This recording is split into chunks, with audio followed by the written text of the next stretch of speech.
Good evening, good evening, good evening. Good morning lang po pala mga amigo. Good morning pa lang pala. At nandun po ang aking bebesito. Alis tayo mamaya. Sasama ka? Ha? Sasama ka? O sige, kiss mo si daddy kung sasama ka. Ayaw? O sige, lang. O sige, ano lang, sa pisngi. Ay, hindi ko narinig. Kailangan matunog. O, tunog, yung matunog. Ayaw na. Ayaw na. So ayan pa mga amigo, ngayong araw po ay magkakaroon po tayo ng challenge sa kanila. So ang challenge natin sa kanila, ang tinatawag ay dito ay tira-tirang ulam challenge. So may mga tira-tira kaming ulam dito mga amigo at ito po ay papakain natin sa kanila. Titingnan natin kung makakain po nila ang ating tira-tirang ulam. So tira-tira ulam challenge at pangalan ng title ng pagkain ito.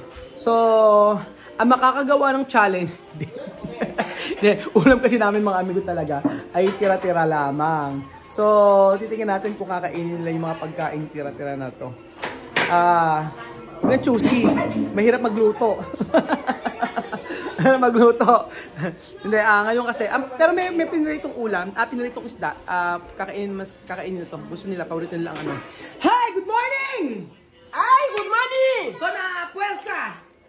Na! Ay! Good morning! Ganon. Tatalon. Diba? May ano naman si Tia Cesa. Mag-iingay naman tayo sa buong kabahayan. Parang maganda pag ganyan ang lightning. O, yan po mga amigo. Dahil masaya po ang araw na ito, umuulan. Nandito po sila Tia Cesa para po kumain dito. Kakain tayo sa bahay at may pupuntahan kami mamaya. Very busy si Kuya Raon ninyo. So, halika na siya mamaya. Kain na tayo. Asan ang mga batang mga kukulit? Okay, kain na tayo mga bata. Kain na! Uka! So, ano kasi tin? Ha? Medyas! Medyas daw. Medyas tuchen. ¿Por qué? Cuando pisa solo así, su pie. May medyas daw. Aunque está jugando así solo, ya los pies. O de kael. Ala pang rice. Ala pa pala yung rice ya mami. Aros di pa tapos. Hindi parte. Oo. So ang ating ulam mga amigo ay number 1 na tirang ulam. Ito, itlog at saka ham. Pangalawang tirang ulam, tiim na manok. Ayan. O wag na kayong ano ha, walang dapat lahat ngayon ay bawal mag-choosy ha. Lahat tayo kakain ng tirang ulam.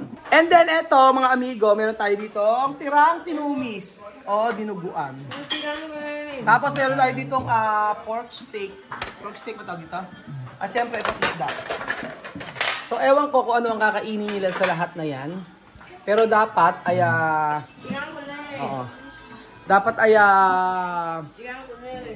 dapat ay kainin namin lahat. Usually kasi mga amigo, pagka may natitira kaming pagkain, ganyan ang ginagawa namin. Ayaw namin nagsasayang. Pagka halimbawa may dalawang ulam na nasa rep, kagaya tanghali ngayon. Pag may dalawang ulam na nasa rep, ilalabas namin yung iinitin namin. Tapos, yun ang kakain namin. Pagka hindi naubos yun, hanggang 3 init, 4 na init, walang problema sa amin. O, hindi kami maselan sa pagkain. Tapos, minsan nga, alam nyo ba? Minsan nga, yung halimbawa, yung lechon, example, bibigyan ko kayo na ano. Pagka kunyari may lechon, galing kami birthday, meron kami kilawang lechon, ilalagay namin sa freezer yun. Tapos, after 2 weeks, tsaka 3 weeks, tsaka namin siya kakainin, o di ba? Kasi pagka halimbawa kumain ka ng lechon, umay ka na eh. Lagay mo sa freezer, tapos after ilang weeks, after 1 month, 2 months, tsaka mo initin. Naku, sarap. Sabi ko sa inyo, pwede niyong isigang. Masarap ang sinigang na lechon. So, asa pa ba sila? Ayan.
Demokrasya.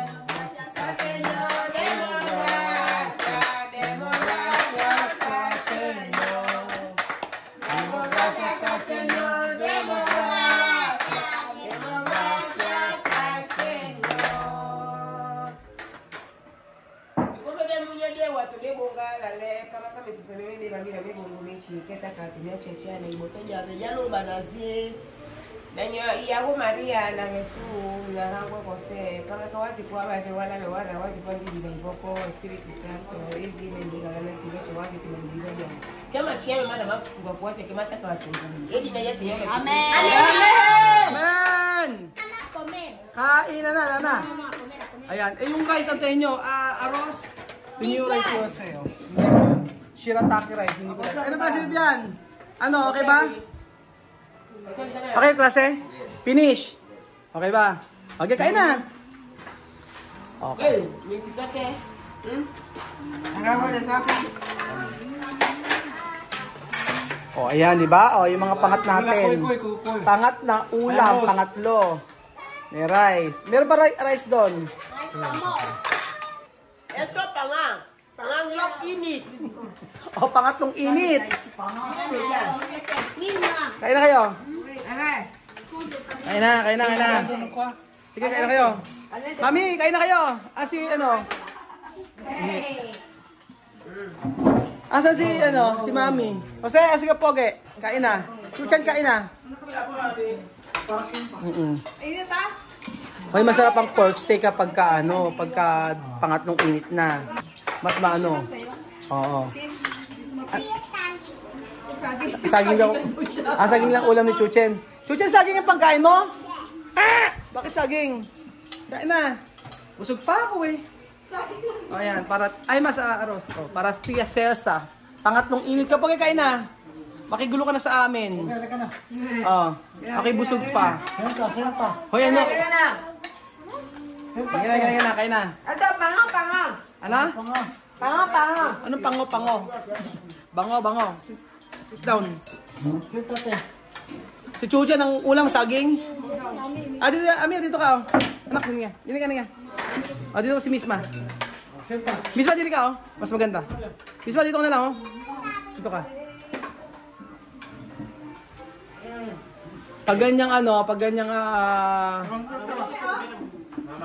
Pag ganyang may online class, madalas dito sila kumakain. Kasi kesa umuwi at magluto-luto pa si Tia Cesa, yung pinirito ng Tia Cesa yan. Itong isda. Pero ito, puro pangat yan. Pangatlong init. Kaya na kayo, Poge.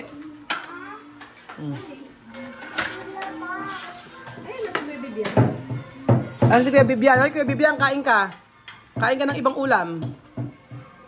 Tingnan mo si Amiro. Karne.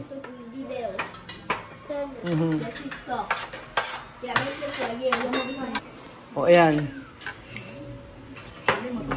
Ayan po ang ibinahog ni Misma ang tinumis. Ayan, tinumis. Titiya Cesa, inulam saging at saka itlog. Tsaka isda. Si Chuchen, ang ulam, saging. Chuchen, saging ang ulam mo. Itlog. Mami, busog pa? Asa si Mami? O, di ba, Jose? Masarap pag init-init lang ang ulam? Oo, di ba? Tunay na ulam. Bakit pagkabagong luto, hindi tunay? Mas masarap no? Ako, alam nyo, gusto ko yung ito, kagaya yung mga pork steak na yan, pag pangalawang araw na. Tsaka yung tiim, naku, yung tiim na yan. Kahit na ilang Ay, ala pa si Bibian Caramelo. Bigyan niyo sa Caramelo si Bibian. Lalo ito. Baboy. Kumain kayo na boss. Wala talagang problema sa sa pagkain kay Misma. O si Alima. Dati sila kumakain ng mga dinud-dinig. Tingnan mo ngayon. Sarap yan, Alima. Sige. Ha? Misma, masarap, no? Sarap. Yung pork steak, masarap yan. Actually, lahat naman sa akin masarap. Alagay mo sa Alima. Masarap pag may sasa. Sige, dandan. Sige, lagay mo sasa. Yung dati hindi mapakain ng mga ano yun. Ng mga pagka una inaan pa nila, nilalasa-lasahan. Okay, kain. Oh, ubos. Ubos ni Amir. Pescado. May sana na pagkain, parang tilapia ang gusto nila, ano. Yun yung nahuhulog yung tilapia mo. Nag-oo, no? Busog! Si Sophie, tapos na. Kanya-kanya tayo dito. Magkakagulo tayo. Si Amir, ano ba nasa buhok mo, Amir? May kanin, may buhok. Gutom na gutom.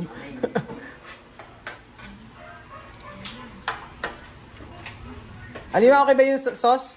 Ha, Alima? Alima, okay ba? Yung salsa? O, di ba? Nagkamay pa siya eh, oh. Nagkamay pa si Alima, oh. Si Sophie, yan si Sophie. May baon pa siya kanina eh. Umagahan. Ito, yung baon. Ah, si Alima may baon pala. O, may baon si Alima umagahan. O, tiyan mamaya, ano pagkain mo dyan? Kay kumida. Ah, banana. Kumuki yan. Kung banana. Ulam ni Kian, saging. Ulam ni Alima, tinumis. Ulam ni Beljun, tinumis. Ulam ito, isda.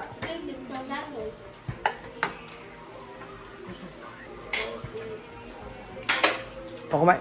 Chuchen, upo ka anak. Sintar, sintar. O, upo, sintar. Alam mo na sintar? O, sit down. Okay na Chuchen, saging lang ano kumakain. Ulam. Parang si Chamercy. Ganyan din ang ulam. Ulam ni Chuchin. Banana. Kayo ba mga amigo, anong pinakamasarap na ulam na pangat ang gustong-gusto nyo? Kaldereta ba? O dinuguan? O adobo? Adobo, I think pinaka-okay. Pero yung mga kare-kare, ako pag pangatlong ilang, parang iba na amoy. Pero yung mga adobo, habang tumatagal ang adobo, sumasarap. Yung po ang totoo. Lalo na nagmamantikang mantika. Pero tayo ay diet muna mga amigo at mahirap na pag kumain ako ng kumain, parang piling ko pumapayat ako. Nagkaroon ako ng cheekbone. Cheekbone ba tawag dito? Tawag dito? Ano yung may ganito? Yung gano'n yan? Tulog ka. Ano tawag dito? Bejun? Tulog ka. Alam ko kapansin sa akin, bahala na ka dyan. Walang pumapansin sa akin. So ayun pa mga amigo, salamat po at sa episode na ito dahil sa susunod, hindi lang pangatlong init, pang-apat na init ang ating papakain sa kanila. Pati po pang 10 init na adobo. Ano po ba ang lasa ng 10 init na adobo? Kung natikman nyo po, i-share nyo naman sa akin kung ano ang lasa. Siguro, ano na yun, sunog-sunog na. Lagyan nyo na ng mantika. At ang masarap sa adobo, yung pinakamantika nun, lagyan nyo ng toyo at saka lagyan nyo ng kalamansi. Nako, sabi ko sa inyo mga papa, only rice ka. At si Lucia yan, busog. Busog ang lahat ng tao. Dahil sa pangatlong init. Bye at bye at bye. Ingat po. Tapos na po ang lahat. Except kay Bedion at si Alima. Ano? Okay ba, Alima? Sarap, sarap, sarap. Ulam ngayong song. Oh, ulam ngayon. Sod na sod. Sabi nga ni Alima.